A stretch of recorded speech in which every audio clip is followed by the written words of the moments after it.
Tips beli rumah tanpa KPR. Gimana sih caranya beli rumah tanpa KPR? Yuk kita sharing-sharing bersama Aris Konsultan Q hari ini.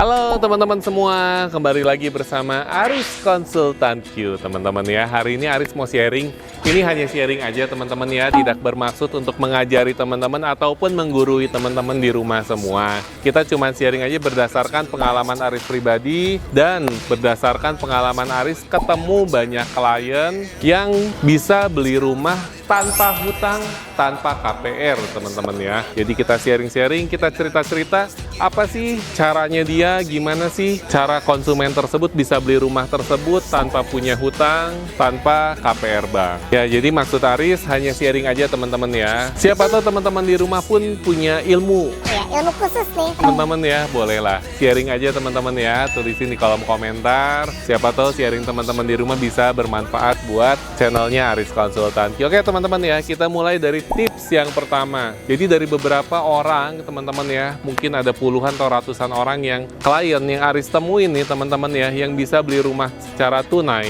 Aris kan kepo nih teman-teman ya. Kira-kira gimana sih caranya kakak bisa beli rumah ini teman-teman ya? Jawabannya yang pertama nih teman-teman ya, yang pasti hidup hemat.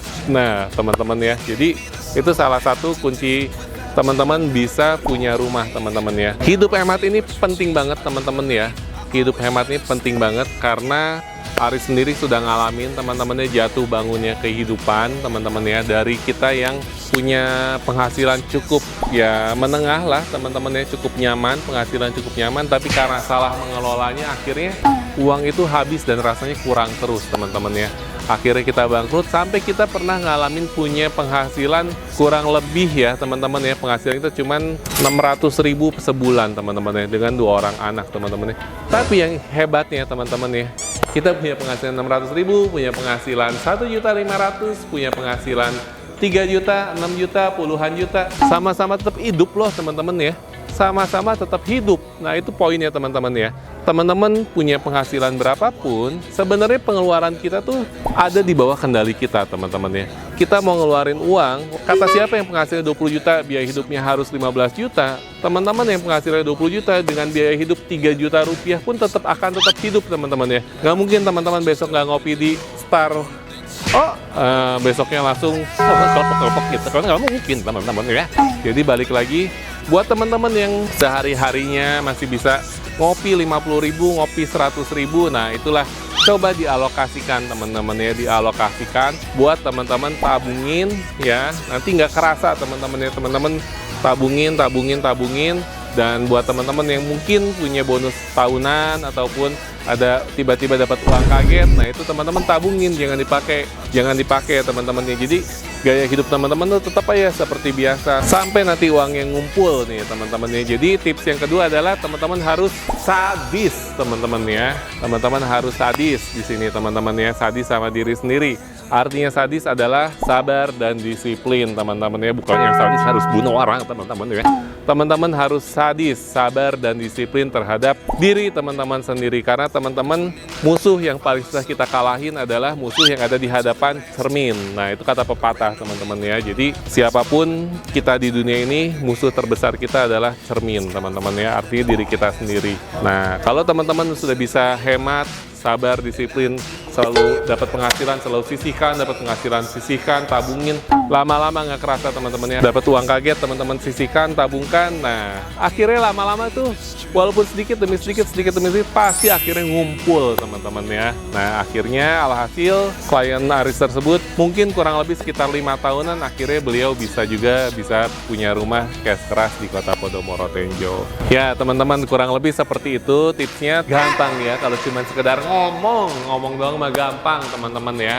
Prakteknya itu gimana teman-teman ya, prakteknya, karena sebagian besar orang teman-teman ya, sebagian besar penduduk Indonesia saat ini tuh kita susah banget buat kita nabung teman-teman ya. Padahal sebenarnya penghasilan kita, anggaplah penghasilan UMR kita kalau misalnya bisa nabung, ya setiap bulannya kita sadis, kita sabar dan disiplin kita nabung, alokasikan misalnya 1 juta atau 1.500.000 atau 50.000 per hari kita masukin celengan teman-teman ya. Buat teman-teman yang biasanya jajan atau teman-teman biasanya yang lagi suka ngebul-ngebul, nah itu alokasinya mungkin dipindahkan teman-teman ya. Ya, jadi kebanyakan orang tuh kita akhirnya lost control ya teman-teman ya. Kita tuh susah banget ngalahin diri kita sendiri, susah banget ngalahin ego kita. Akhirnya ya kita sehari-hari nggak bisa nabung. Masalah terbesar yang sering terjadi ya teman-teman ya di lingkungan kita ataupun termasuk kita sendiri teman-teman ya. Aris juga cukup sulit buat nabung teman-teman ya. Jadi akhirnya kalau Aris pribadi memutuskan untuk